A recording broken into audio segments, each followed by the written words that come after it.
आज जिस घटना के बारे में मैं आपको बताने वाला हूं उसे सुनकर आपका दिल पिघल जाएगा। जी हाँ, कोई किसी का कितना ही भला क्यों ना कर ले, कोई किसी की कितनी ही मजबूरी में काम क्यों ना आ जाए, अंत में दुनिया उसे धोखा देती ही है। ये हमेशा से ही होता आया है।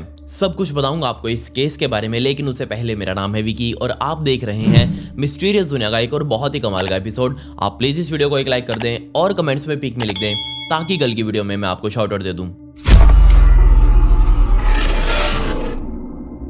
अगर मैं आपके सामने लंदन का नाम लूं तो सबसे पहले आपके दिमाग में क्या आएगा? जी हाँ, आप भी कहेंगे बहुत लग्जूरियस लाइफस्टाइल, बड़ी बड़ी इमारतें, साफ सुथरे रोड्स, खुले विचार वाले लोग। लेकिन क्या आपको पता है कि लंदन ही एकमात्र ऐसा शहर है इस दुनिया का जिसे सबसे ज्यादा सर्विलांस पर रखा गया है। जी हाँ, इस शहर के अंदर इतने ज्यादा सीसीटीवी कैमरे लगे हुए हैं कि उनका काम है कि बस आम लोगों की दिनचर्या को फिल्माते रहना। 24 घंटे यहाँ लाखों कैमरे सारा दिन लोगों की गतिविधियों को फिल्माते रहते हैं। और आमतौर पर कहा जाता है कि एक व्यक्ति एक दिन के अंदर तकरीबन 70 कैमरों में कैप्चर किया जाता है वहां रहने वाला।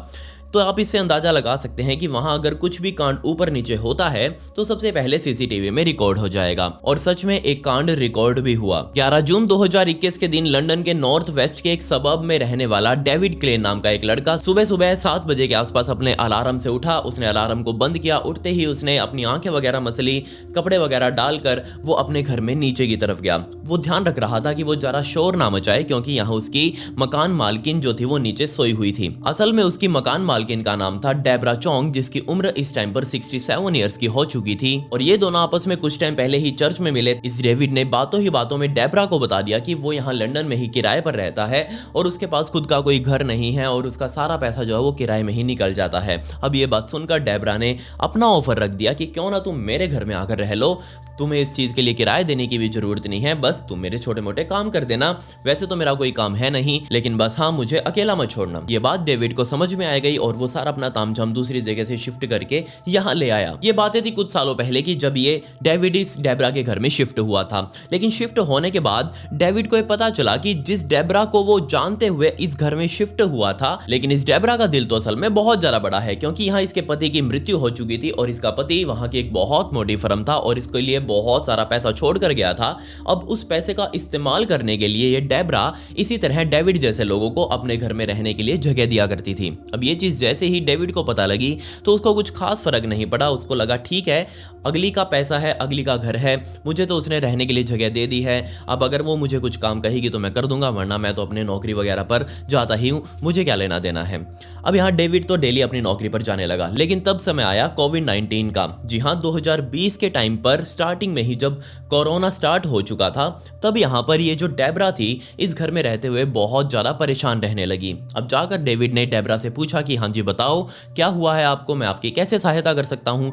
तब यहाँ पर डेब्रा ने बताया कि ये जो वायरस इस दुनिया में फैला है इसके लिए मैं बहुत ज्यादा परेशान हूँ, मुझे समझ नहीं आ रहा कि मैं क्या करूँ, मैं लोगों को कैसे बचाऊँ, मैं खुद कैसे बचूँ और मैं किस तरह से हेल्प कर सकती हूँ। अब इस चीज को समझने के लिए, इस वायरस को समझने के लिए डेब्रा ने कहीं और का नहीं बल्कि हमारे प्यारे यूट्यूब का सहारा लिया। वो सारा दिन बैठकर यूट्यूब पर वीडियोस देखती रहती कि असल में वायरस है क्या, लॉकडाउन क्या है, सरकार क्या कर रही है और हमें किस तरह की प्रिकॉशंस इस्तेमाल करनी चाहिए, डॉक्टर्स क्या कह रहे हैं। वो सारा दिन बैठकर यूट्यूब पर बस वीडियोस ही देखती रहती। अपनी नॉलेज जो थी वो और ज़्यादा बढ़ाई जा रही थी।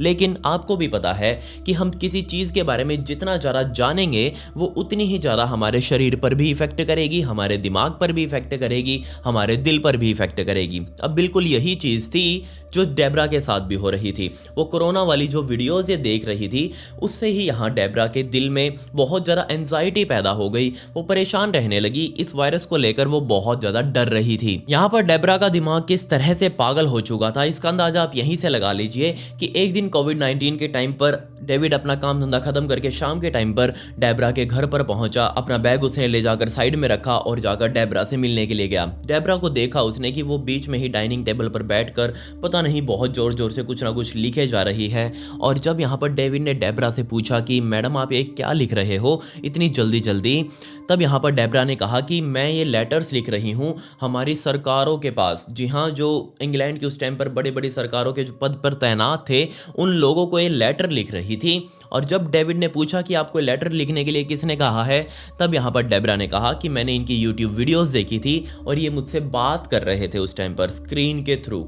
जी हाँ, आप खुद समझ कर देख लीजिए यहाँ पर डेब्रा का दिमाग किस तरह का हो चुका था कि वो यूट्यूब वीडियोस में जिन व्यक्तियों को देख रही थी उसको लग रहा था कि वो उसी से ही बात कर रहे हैं, ये वीडियो सिर्फ उसी के लिए ही बनाई गई है। और वो उनका रिप्लाई कर रही थी अब लेटर्स लिख लिख कर, उनको पोस्ट कर करके।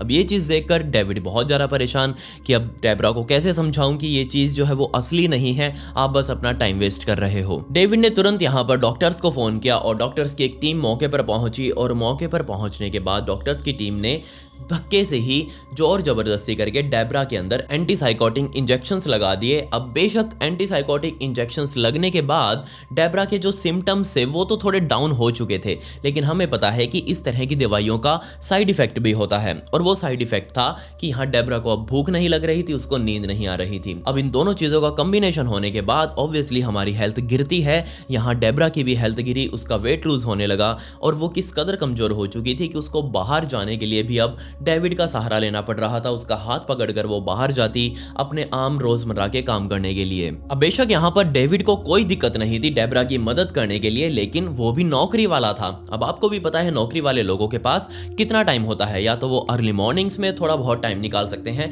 या फिर वो लेट नाइट टाइम निकाल सकते हैं। अब बिल्कुल ऐसा ही डेविड के साथ भी हो रहा था, वो या तो सुबह यहाँ डेब्रा के पास होता या फिर रात के टाइम पर। अब इसी चीज को डिस्कस किया डेविड ने डेब्रा से। उसने कहा कि आप चाहो तो एक फुल टाइम केयर टेकर भी आपके लिए रख सकते हो, पैसों की तो देखो कोई कमी है ही नहीं, वो आपका ध्यान रख लेगा या फिर रख लेगी और आपको रोजमर्रा के काम भी करवा देगी, आपको कोई दिक्कत नहीं होगी। अब डेब्रा ने फ़ोन भी कर दिया है कंपनी को, लेकिन उन्होंने टाइम दिया कि अभी तो हमारे पास कोई अवेलेबल नहीं है, लेकिन जैसे ही होगा हम आपको तुरंत कॉल कर देंगे और आपके लिए सर्विस भेज देंगे।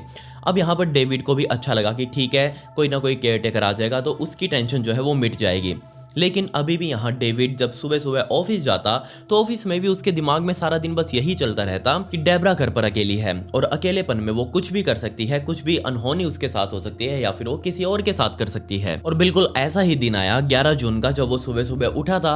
उसने उठकर तैयारी करी अपनी नौकरी पर जाने की और नौकरी पर जाने से पहले उसको लगा कि वो शोर ना मचाए क्योंकि डेब्रा यहाँ सो रही थी नीचे वाले कमरे में। और जैसे ही उसने अपना नाश्ता वगैरह बनाया, तैयार हुआ, नहाया धोया, काम धंधे के लिए अपना झोला झपटा उठाकर वो बाहर निकला और सीधा अपने ऑफिस पहुंच गया। अब शाम का टाइम हो चुका था। अपने ऑफिस से वो वापस घर पर आया। उसने घर का चाबी लगाकर दरवाज़ा खोला और खोलते ही उसको लगा कि शायद डेब्रा अंदर ही होगी क्योंकि वो डेली अंदर ही मिलती थी। तो नीचे घुसते ही उसने डेब्रा को आवाज़ लगानी शुरू करी कि डेब्रा डेब्रा तुम कहाँ हो, लेकिन पलट में कोई भी आवाज़ नहीं आ रही थी। तो उसने और ज़ोर से आवाज़ लगाई कि डेब्रा तुम कहाँ हो, लेकिन अभी भी कोई आवाज़ नहीं आई। उसने नीचे वाले सारे कमरों में देख लिया लेकिन डेब्रा कहीं नहीं थी। तब उसने सोचा कि क्यों ना वो एक बार डेब्रा को फोन कर ले, शायद कहीं बाहर ना गई हो किसी के साथ। उसने डेब्रा को फोन किया और डेब्रा का फोन ऊपर की तरफ बज रहा था एक कमरे के अंदर। तब यहाँ पर डेविड को लगा कि शायद वो ऊपर वाले कमरे में सो रही होगी और उसका फोन साइड में बज रहा है। वो ऊपर गया, कॉल अभी भी चल ही रही थी, फोन ऊपर बज रहा था और उस फोन का पीछा करते करते डेविड उसके कमरे में घुस गया। लेकिन अंदर सिर्फ फोन ही पड़ा हुआ था, डेब्रा उस कमरे में भी नहीं थी। पूरा कमरा खाली था। फोन के बराबर में ही टेबल के ऊपर डेब्रा का चश्मा भी पड़ा था। और ये दो चीजें ऐसी थी जब डेब्रा बाहर जाती थी तो इनको साथ लेकर जरूर जाया करती थी। अब इन दोनों चीजों के बगैर डेब्रा आखिर चली कहां गई। डेविड तुरंत अपने घर से बाहर निकला। उसने पड़ोसियों से पूछना चाहा कि आखिर तुमने किसी ने डेब्रा को देखा है क्या। तो सभी पड़ोसी यही बोल रहे थे कि वो तो पागल है, तुम उसके साथ कैसे रहते हो, वो सारा दिन भूत प्रेतों की बातें करती रहती है, सारा दिन बोलती रहती है कि एक दिन सारा ये दुनिया खत्म हो जाएगी और तुम पता नहीं कैसे ऐसी औरत के साथ रहते हो।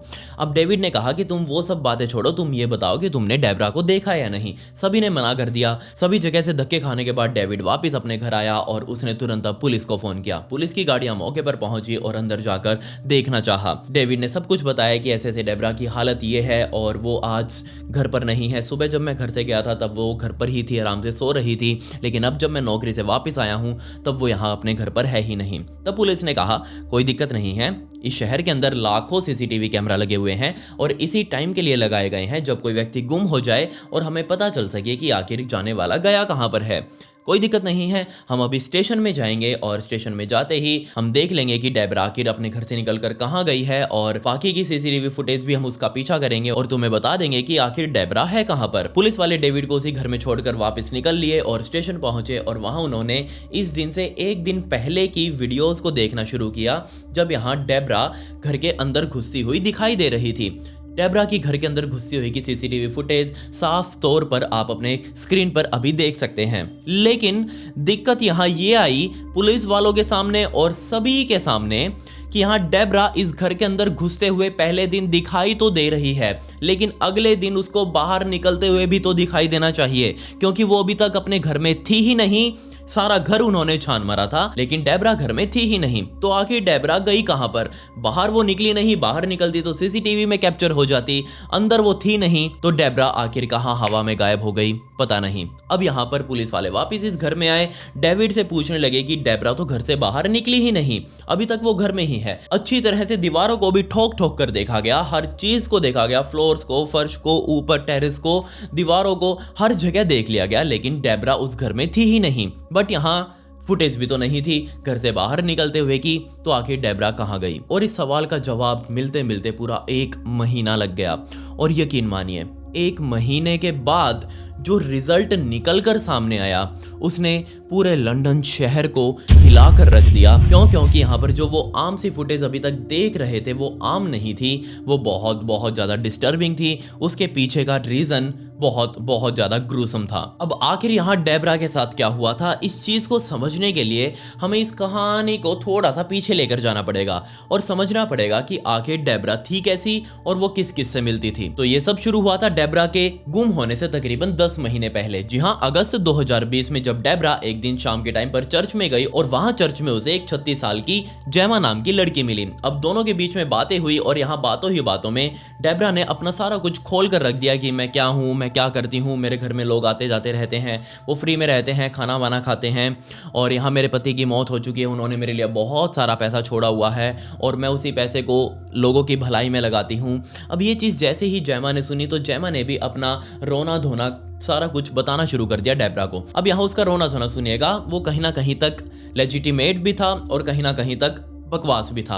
अब सुनिएगा, उसने कहा यहाँ पर डेबरा को कि मेरा घर यहाँ पास में ही है चर्च के और मैं अपने उस घर में मेरी माँ के साथ रहा करती हूँ। अब क्योंकि वो घर थोड़ा पुराना हो चुका है, अब तकरीबन 1 साल पहले मैंने एक कॉन्ट्रैक्टर को पैसा दिया था मेरा घर रेनोवेट करने के लिए, लेकिन जैसे ही मैंने उसे पैसा दिया वो कॉन्ट्रैक्टर मेरा पैसा लेकर वहां से भाग गया, उसने कोई काम नहीं किया। अब मैंने अपनी सारी जो मेरी बचत की पूंजी थी वो मैंने उस कॉन्ट्रैक्टर को दे दी थी। अब हम लोग ठंड में मर रहे हैं और हमारे घर के अंदर हीट का प्रबंध कहीं से भी नहीं है। आपको भी पता होगा कि लंदन शहर में रहने वाले लोगों के घरों में एक हीट का पूरा सिस्टम लगाया जाता है ताकि ठंड के टाइम पर वो हीट वाला सिस्टम चल सके इलेक्ट्रॉनिक से या फिर आग से, ताकि वहां घर अंदर गर्म रहे, और इंसुलेशन एक बाहर से अलग लगाई जाती है ताकि बाहर की ठंड बिल्कुल भी अंदर ना आए और अंदर की गर्मी बाहर ना जाए। अब ये चीज जेमा डेबरा को बता ही रही थी कि मैंने एक दूसरे कॉन्ट्रैक्टर को फिर हायर किया। अब मेरे पास तो पैसा था नहीं, मैंने उस कॉन्ट्रैक्टर को भी नहीं बताया, बस थोड़े बहुत पैसे देकर उस कॉन्ट्रैक्टर से काम शुरू करवा लिया अपने घर का। लेकिन थोड़े ही टाइम बाद उसने मेरे से फिर पैसे मांगे। अब मेरे पास पैसा था नहीं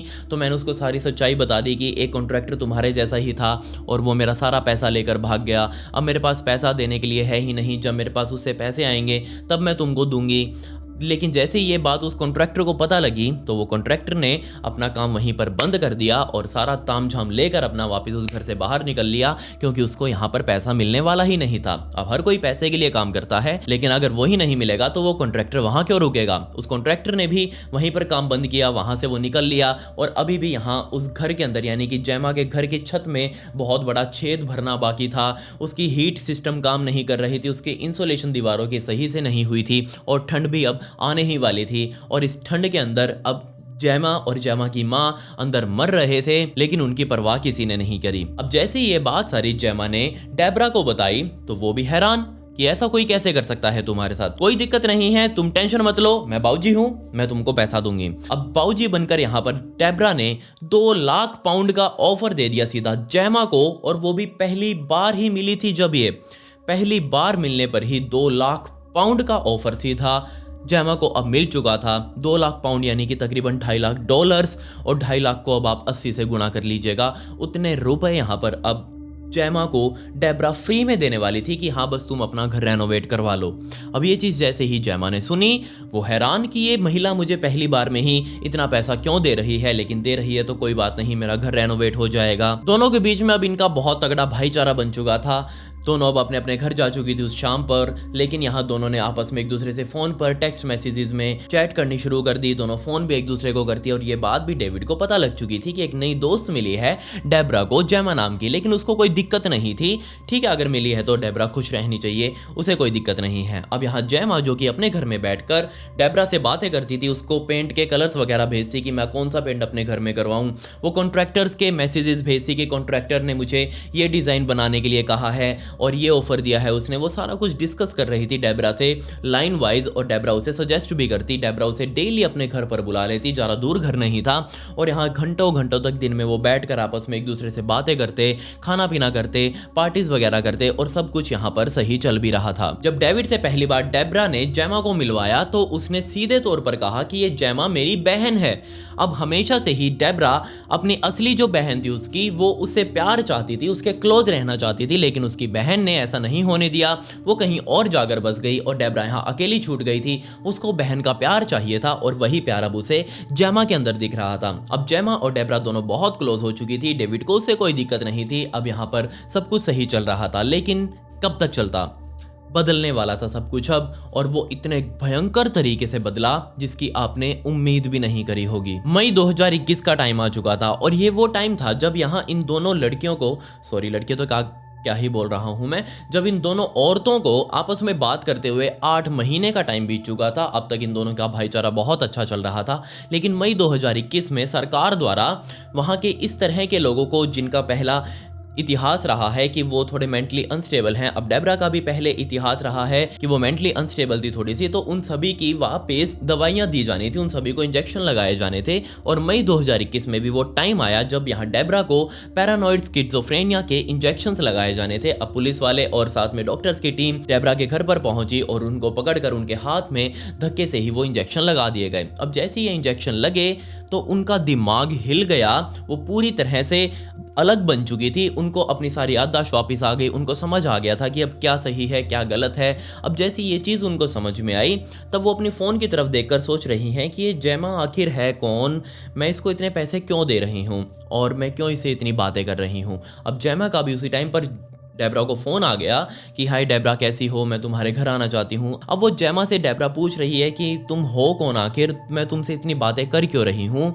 अब वो जैमा हैरान कि 8 महीने से तो ये मेरी बहन बन के रह रही है, मुझे पैसा दे रही है, मुझे पाल रही है, अब एकदम से सोने की मुर्गी मुझसे पूछेगी कि मैं कौन हूँ, और ये तो दिक्कत वाली बात हो जाएगी, मेरा तो घर भी रेनोवेट सही से नहीं हो पाएगा। अब इस चीज़ को लेकर दोनों के बीच में फ़ोन पर थोड़ी सी तू मैमा हो गई। कॉल वाले टाइम पर तो डेब्रा से कोई बात नहीं करी पैसे वगैरह लेने की। असल में यहाँ पर वो जैमा ने वो फ़ोन डेब्रा को पैसों के लिए ही किया था, उसको पैसों की ज़रूरत थी और यहाँ डेब्रा उसे पैसे दे ही रही थी पहले तो, लेकिन उस कॉल पर यहाँ डेब्रा ने पैसा देने से मना कर दिया। तब यहाँ पर जैमा को लगा कि हो सकता है बेचारी बहुत बुरे टाइम से वो गुजर रही है, उसकी मेंटली स्थिति पहले ही ठीक नहीं है। अब उसी चीज़ का तो फ़ायदा यहाँ पर जैमा उठा रही थी।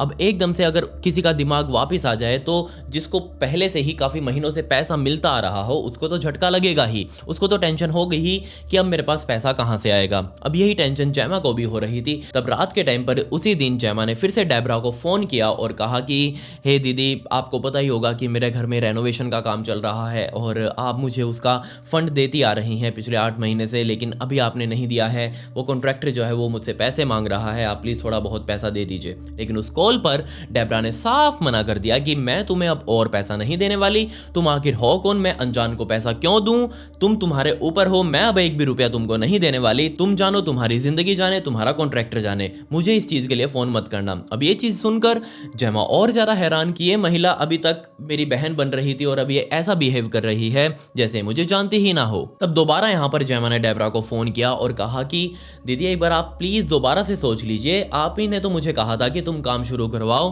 और मैं पैसा दूंगी, लेकिन अब आप मना कर रही हो, वो कॉन्ट्रैक्टर मेरे सिर के ऊपर बैठा हुआ है, अब मैं क्या करूं, मैं तुम्हारे भरोसे थी। लेकिन डेब्रा ने यहाँ पर तो तोड़ ही निकाल दिया इस बात का। डेब्रा ने सीधे तौर पर जैमा को बोल दिया कि अगर तुमसे तुम्हारा घर ठीक नहीं हो रहा तो तुम उस घर को बेच क्यों नहीं देती, और इनफैक्ट तुम अब मुझे दोबारा कॉल तभी करना जब तुम इस अपने घर को बेच डालो और कहीं जाकर किराए पर बस जाओ। ये चीज सुनकर जैमा और जरा हैरान कि ये बिहेव आखिर कैसा कर रही है, और इससे पहले कि वो कुछ बोल पाती यहाँ डेब्रा ने फोन ही कट कर दिया था। जैमा अब सोच में पड़ गई थी कि वो अपना घर क्यों बेचे। वो उसकी पुश्तैनी जमीन पर बना हुआ घर है और उसकी माँ भी उसके साथ उसके घर में रहती है, लेकिन हालात तो अब ऐसे ही बन चुके थे। घर बीच में छूट चुका था, रेनोवेशन हो नहीं रही थी, काम बीच में अटका हुआ था। अब बेचने जैसे हालात भी पैदा हो चुके थे, लेकिन वो बेचना चाहती भी नहीं थी। कुछ टाइम अब यहाँ पर फिर से बीत चुका था और दिन आया 11 जून 2021 का। अब यहाँ पर इस दिन सुबह सुबह ही जैमा को लगा कि एक बार फिर से जाकर डेब्रा से बात करनी चाहिए। उसके घर पर फोन पर तो वो सही से बात कर नहीं रही है, क्या पता फेस टू फेस उसका थोड़ा दिल पिघल जाए और उसको सारी चीज़ें याद आ जाए कि वो कैसे मुझे पैसा देती आ रही थी।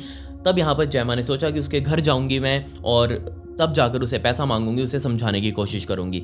अब 11 जून 2021 के दिन सुबह सुबह डेविड अपने घर में उठा। वो नीचे आया दबे पैर, उसने शोर नहीं किया क्योंकि डेब्रा साइड वाले कमरे में सो रही थी। उसने अपना नाश्ता वगैरह बनाया, नहाया धोया और अपने काम के लिए निकल चुका था।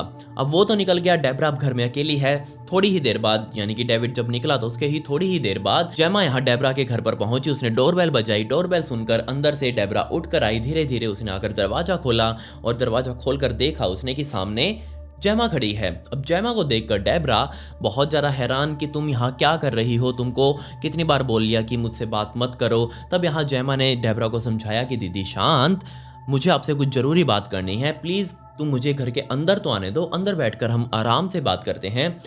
डेब्रा उस टाइम पर सुबह सुबह उठी ही थी, उसको और कुछ काम तो दिख नहीं रहा था। उसको सामने एक टाइम पास खड़ी हुई दिख रही थी, तो उसने कहा कि ठीक है अंदर आओ और अंदर आकर हम आराम से बातें करते हैं। जैमा और डेब्रा अब घर के अंदर घुस चुकी थी। मेन डोर जो है वो लॉक हो चुका था और अब जाकर वो दोनों अपने लिविंग हॉल में बैठ चुकी थी। अब यहाँ बातें शुरू हुई और बातों ही बातों में थोड़े बहुत हालचाल पूछने के बाद जैमा ने अब फिर से अपना रोना धोना स्टार्ट कर दिया पैसों का। उसने कहा कि मेरा कंस्ट्रक्शन का काम वापस रुक चुका है और जब तक तुम पैसे नहीं दोगी मुझसे काम आगे होगा ही नहीं। इनफैक्ट वो डेब्रा के लिए पूरा गाना वगैरह लिख कर लेकर आई थी। उसने बहुत सारे लाइनों में एक पेज के ऊपर गाना लिखा हुआ था और उस गाने में और कुछ नहीं, बस डेब्रा को अच्छा बताया गया था। वो डेब्रा को बता रही थी कि कैसे हम मिले, कैसे तुमने मेरी हेल्प करी मेरा घर बनवाने में अभी तक, और एंड टाइम पर अगर तुम मेरा साथ छोड़ रही हो, मुझसे अब और नहीं होगा, मेरी माँ घर पर अकेली है, मुझे पैसा चाहिए है और कैसे भी करके तुम ही मुझे पैसा दोगी। वो उस गाने में बस डेब्रा को ये समझाना चाह रही थी, लेकिन डेब्रा ने फिर से बीच में रोका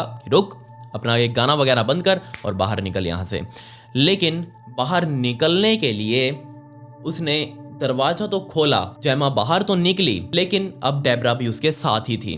बट अगर आप उस सीसीटीवी फुटेज को देखेंगे तो आपको लगेगा कि ये तो एक ही आदमी है, एक ही आदमी यहाँ बाहर निकल रहा है और वो जैमा है। बट यहाँ पर जैमा के हाथ में एक सूटकेस भी था बड़ा सारा और डेब्रा अब इस सूटकेस के अंदर ही थी। अब डेब्रा इस सूटकेस के अंदर कैसे पहुंची, तो उसको समझने के लिए वापस थोड़ी सी कुछ देर पहले हम पीछे चलते हैं और बात करते हैं इन दोनों की उसे गाने वाले टॉपिक की। अब गाना वगैरह गा रही थी, यहाँ पर डेब्रा ने जैमा को रोका कि मैं तुम्हें पैसा नहीं दूंगी चाहे कुछ भी हो जाए। तब यहाँ पर ये बात सुनकर जैमा को बहुत ज्यादा गुस्सा आ गया। तब यहाँ पर जैमा ने डेब्रा को गले से पकड़ा और उसे उठाकर नीचे की तरफ दे मारा। नीचे की तरफ लेटाते ही जैमा खुद ऊपर आकर डेब्रा के बैठ गई उसके पेट के ऊपर और उसका गला अभी भी उसने पकड़ा हुआ था और साइड में ही अपनी जो फोन की जो टेबल होती है उस टेबल के ऊपर ही कोई धारदार हथियार पड़ा हुआ था और उस हथियार को जैमा ने उठाया और अभी जो गला उसका पकड़ा ही हुआ था उस गले को पकड़ने के साथ ही उस तेज धारदार हथियार से सीधा खोपड़ी पर हमला किया डेब्रा की। कई बार हमले में यहाँ डेब्रा की मौत मौके पर ही हो चुकी थी, नीचे खून खून हो चुका था। और अब यहाँ जब जैमा को लगा कि डेब्रा मर चुकी है, उसके शरीर में जान नहीं रही है, वो उसके ऊपर से उठी और अब देख रही थी कि यहाँ खून तो बहुत ज्यादा फैल चुका है। उसने तुरंत यहाँ पर डेब्रा के ही घर से 2 सूटकेसेस का इंतजाम किया और उन सूटकेसेस में डेब्रा की लाश को अब डालना शुरू किया। उसने सबसे पहले डेब्रा का गला काटा और सिर को एक अलग सूटकेस में रखा। उसके बाद उसके हाथ पैरों को भी अलग अलग कर दिया उसी चाकू से और अलग अलग करने के बाद उनको एक अलग सूटकेस में रखा। उसका बीच का जो धड़ थी वो एक अलग सूटकेस में रखी। अब 2 सूटकेस तैयार थे लेकिन अभी तक खून बहुत ज्यादा बिखरा हुआ था। इस खून को उसे जल्दी से जल्दी समेटना था। यहाँ सामान भी काफी सारा बिखर चुका था क्योंकि यहाँ डेब्रा मरते टाइम पर छटपटा रही थी। तो तुरंत यहाँ पर जैमा बाथरूम में गई, उसने पानी की बाल्टी वगैरह भरी, उसके अंदर फिनाइल वगैरह डाला और सारा पोचा वगैरह लेकर आकर सोफे वगैरह को हटाया, सारी टेबल्स को कोने में लगाया और अब खून साफ करने लगी। वहां पोचा अब लग चुका था और बिल्कुल सारा कमरा जो था वो वापस ऐसे सेट कर दिया जैसे वो पहले था और ऐसा लग रहा था जैसे इस कमरे के अंदर कुछ नहीं हुआ। अब ये काम करने के बाद उसने वो बाल्टी को वापस वहीं बाथरूम में खाली कर दिया और उसको भी धोकर साइड में टांग दिया। अब यहाँ बाहर आकर उसने दोनों सूटकेसेस को इस घर से, डेब्रा वाले घर से बाहर निकाला और अपने साथ लेकर जाने लगी। आप खुद देख लीजिए सीसीटीवी फुटेज में कि कैसे यहाँ पर जेमा डेब्रा की लाश को 2 सूटकेसेस में भरकर खुले रोड पर बेखौफ दिल से लेकर जा रही है सीधा अपने घर की तरफ। कुछ ही देर में यहाँ पर जेमा अपने घर पहुंच चुकी थी वो 2 सूटकेसेस के साथ, लेकिन यहाँ पर वो सूटकेसेस के अंदर डेब्रा के घर के पेपर्स वगैरह, उसके प्रॉपर्टी के पेपर, जितना भी पैसा पड़ा था, उसकी बैंक की नोटबुक वगैरह, पासबुक वगैरह, क्रेडिट कार्ड वगैरह सब कुछ उठाकर ले आई और साथ यहाँ पर उसने जो वसीयत बना रखी थी उसकी भी एक फोटो स्टेट उठाकर ले आई। अब यहाँ पर सारा कागज और खुद डेब्रा भी जेमा के पास ही थी। यहाँ घर में पहुंचते ही जेमा ने वो दोनों सूटकेसेस अपने घर के पीछे ही, अपने जो बैकयार्ड बना होता है, आपको भी पता होगा कि विदेशों में घरों के पीछे छोटा सा गार्डन वगैरह छोड़ते हैं, अब उस गार्डन के अंदर ही अपने वो दोनों सूटकेसेस फेंक दिए। पूरे 2 हफ्तों तक यहाँ डेब्रा की लाश उस सूटकेस में पड़ी रही। किसी ने ध्यान नहीं दिया, किसी को स्मेल नहीं आई और इनफैक्ट पुलिस वालों को भी पता नहीं चला कि आखिर डेब्रा गई कहाँ पर, क्योंकि जिस दिन गायब हुई थी डेब्रा उसी दिन तो यहाँ डेविड ने फोन कर दिया था पुलिस वालों को, लेकिन अभी तक पता नहीं चला था। 2 हफ्ते हो चुके थे और 2 हफ्तों बाद भी यहाँ जेमा ने ही वो दोनों सूटकेसेस वापस उठाए और अपनी गाड़ी में लोड किए। इसकी भी सीसीटीवी फुटेज आप अभी अपनी स्क्रीन पर देख रहे होंगे। और जैसे ही लोड किए वो उनको बहुत दूर लेकर गई, तकरीबन 250 किलोमीटर दूर ले जाकर उसने इन दोनों सूटकेसेस को एक जंगल में डंप कर दिया और वहां से गाड़ी लेकर वापस अपने घर आकर आराम से बैठ गई। 6 जुलाई 2021 के दिन फाइनली पुलिस वालों को अब तक समझ आ चुका था कि आखिर इस केस के अंदर क्या हुआ है। वो अभी तक इस सूटकेस को यही समझ रहे थे कि ये लड़की नॉर्मली है, ये अपने साथ सूटकेस लेकर जा रही है, इसके अंदर इसका सामान होगा। किसी को अंदाजा ही नहीं था कि इस सूटकेस के अंदर लाश भी हो सकती है। और भीड़ भाड़ वाले इलाके में एक लड़की, 36 साल की लड़की, 2 सूटकेसेस के अंदर लाश भरकर बहुत नॉर्मली सड़कों पर चलती जा रही थी। खैर यहाँ पर 6 जुलाई 2021 के दिन पुलिस वाले जेमा के घर पर पहुंचे और उसके घर को खटखटाया। खटखटाते ही यहाँ जेमा अंदर ही मौजूद थी, सबको पता था, लेकिन उसने दरवाजा नहीं खोला पुलिस के डर से। पुलिस वालों ने दरवाजा तोड़ा और जैसे ही दरवाजा तोड़ा जेमा दरवाजे की पिछली तरफ ही खड़ी थी। अब दरवाजा टूटते ही जेमा बहुत बेचारी सी बनकर पुलिस वालों के सामने आई, जैसे उसे पता था कि वो आज नहीं तो कल अरेस्ट हो जाएगी। और उसने बहुत प्यार से पुलिस वालों के साथ कोऑपरेट किया और उनके साथ जाने के लिए तैयार थी। आप खुद देखिए वो फुटेज जिसके अंदर जेमा को अरेस्ट किया गया था। अक्टूबर 2022 का टाइम आ चुका था और फाइनल ट्रायल में अब यहाँ जेमा को वहां की कोर्ट द्वारा लाइफ इम्प्रिजनमेंट दी गई और उसमें कम से कम उसे 34 साल तो जेल में बिताने ही हैं और उन 34 सालों के बाद जेमा पैरोल के लिए अप्लाई कर सकती है। ये भयंकर कांड था, लंदन की सड़कों पर हुआ जब एक लड़की बेखौफ होकर एक बेकसूर बूढ़ी औरत को निपटा देती है सिर्फ इसलिए क्योंकि उसने यहाँ पर उसको पैसे नहीं दिए थे। और वो कौन सा खुद के पैसे मांग रही थी, वो तो उधारे मांग रही थी उससे और ना देने पर उसको ही निपटा डाला। बहुत शर्मसार घटना थी ये, लेकिन अगर यहाँ सीसीटीवी ना लगे होते तो हमें कभी समझ ही नहीं आता कि आखिर इस केस में क्या हुआ है। एक बहुत ही भयंकर कांड सीसीटीवी के अंदर कैद हो चुका था। खैर ये कहानी थी जेमा और डेब्रा की। आपको इस कहानी के बारे में क्या कहना है? क्या आपने भी कभी किसी क्राइम को सीसीटीवी में कैद होते हुए देखा है? अगर हाँ तो आप मुझे उसकी फुटेज मेरे इंस्टाग्राम पर भेज सकते हैं। ये मेरी इंस्टाग्राम आईडी है, इसका लिंक आपको डिस्क्रिप्शन में भी मिल जाएगा, तो प्लीज़ आप मुझे वहाँ फॉलो जरूर कर लें। वहाँ मैं इसी तरह की छोटी छोटी स्टोरीज की रील्स भी डालता हूँ, तो आपके हाथ से फॉलो बटन जरूर क्लिक हो जाना चाहिए। खैर पिछली वीडियो का शाउट आउट डार्क स्पाइडर को and comment pick me to get a shout out in next video. मिलते हैं अगली वीडियो में। ये वीडियो देखने के लिए धन्यवाद।